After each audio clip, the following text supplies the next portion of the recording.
लक्ष्मी, जल्दी जल्दी हाथ चला, अभी बहुत काम है ना। कि भूल गई? याद है दीदी, विपुल भैया को धूल से दिक्कत हुई थी।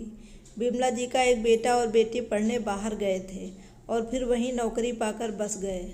जब वो छोटे थे और मैं नई नई इस घर में काम करना शुरू किया था, उस समय की घटना आज भी आंखों के सामने ही रहती है। आप चिंता ना करो, मैं अच्छे से साफ सफाई कर दूंगी। विमला जी का एक बेटा और छोटी बेटी है। दोनों ही बाहर पढ़ने गए थे, फिर वहीं नौकरी करके बस गए। विमला जी के पति सुरेश जी का देहांत 2 साल पहले एक एक्सीडेंट में हो गया था। तब बच्चे ज़्यादा समय रुक ना पाए थे, तो अब दिवाली से पहले विमला जी ने पति के नाम पर दान श्राद्ध करने का निर्णय लिया। इसलिए कुछ दिन बच्चे रुकने के लिए आ रहे हैं। बच्चे भी खुश थे कि कुछ दिन माँ के साथ उन्हीं पुरानी यादों में समय बिता पाएंगे जो हमेशा से याद करते आए हैं। सुबह हो चली थी। विमला जी बच्चों के आने का इंतज़ार कर रही थीं। दरवाजे पर टकटकी लगाए थीं। बच्चों के पसंद का नाश्ता, मिठाई, नमकीन सब कुछ अपने हाथों से तैयार किया है। घंटी बजती है और विमला जी आरती की थाली सजाकर दरवाजे पर ही बच्चों की नज़र उतारती हैं। फिर गले लगाकर आशीर्वाद देकर स्वागत करती हैं। घर के बदले बदले माहौल में आकर बच्चों को अलग सा लगता है। घर का रंग बदल चुका था, पर्दे अलग से टंगे हुए थे, एकदम नया एहसास था। बहू रीमा ने माँ जी के पैर छूकर आशीर्वाद लिया। माँ ने उनके लिए गर्मा गर्म पकौड़ी बनाई, दही जलेबी और नमकीन दी। उसे देखकर बच्चे बहुत खुश हो गए। कितने साल हो गए माँ, तुम्हारे हाथ का कुछ बना खाने को तरस गए थे। आज भी वही खुशबू और स्वाद है। वाह, मज़ा आ गया।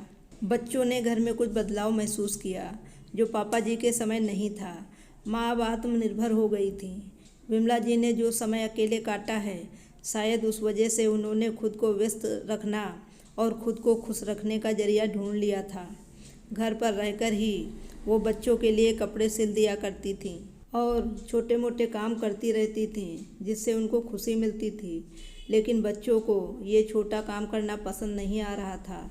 बेटे ने कहा कि वो उनके साथ क्यों नहीं चलती। कम से कम बहू रीमा के साथ मन लगा रहेगा और चिंता भी नहीं होगी कि आप यहाँ अकेली हो। विमला जी ने बताया कि यहाँ उनके दोस्त हैं, पास पड़ोस में जान पहचान है, तो मेरा मन लगा रहता है। वहाँ बड़े शहर में जाकर मेरा मन नहीं लगेगा। अब इस उम्र में कहाँ दोस्त बनाती फिरूँगी।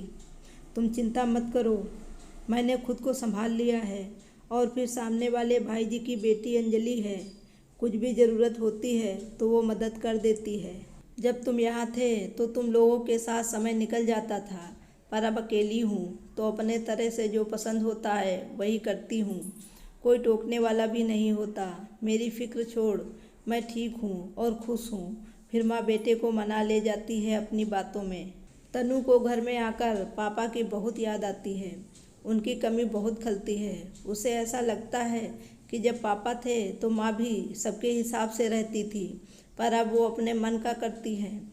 ये बात जब विमला जी को पता चलती है तो उन्हें बहुत दुख होता है और वह तनु को समझाती हैं, तुम बच्चे जब पास थे तो तुम्हारी पसंद के हिसाब से सब होता रहा, इसलिए तुम लोगों को कभी नहीं खला। लेकिन अब तुम दूर रहते हो तो क्या मेरा हक नहीं बनता कि मैं अपनी ज़िंदगी अपने हिसाब से जीऊँ? माँ बाप की भी अपनी ज़िंदगी होती है। क्या हमेशा बच्चों के लिए या बच्चों के हिसाब से ही माँ बाप ज़िंदगी जिए? रिश्ते बदलते हैं, एहसास बदलते हैं, ये तो प्राकृतिक है। तनु ने अपनी माँ की बात को गौर किया तो उसे समझ में आ गया कि माँ बाप सिर्फ बच्चों के लिए ही जीते आए हैं। उनका भी हक है कि अपनी ज़िंदगी अपनी खुशी से जिए।